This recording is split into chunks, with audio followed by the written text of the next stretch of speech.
السلام عليكم.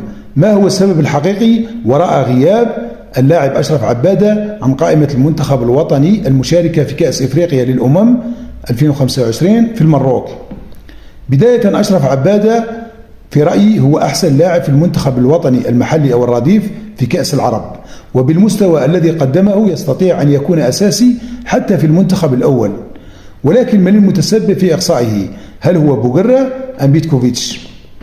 الناخب الوطني بيتكوفيتش إذا أراد أن يختار لاعب من البطولة المحلية ينظر أولا إلى الفرق التي تحتل الصدارة، ثم للفرق التي تشارك في البطولات الإفريقية. ولكن للأسف عبادة غير موجود في هذه الفرق، هو يلعب في أولمبي شلف البعيد عن الأضواء. المعيار الثاني يكون المنتخب الوطني المحلي، وهنا تكمن المشكلة، لأن المنتخب الوطني المحلي الذي شارك في شهر أوت في بطولة إفريقيا للمحليين لم يكن عبادة أساسيا، كان يلعب أيوب غزالة وآدم عليلات.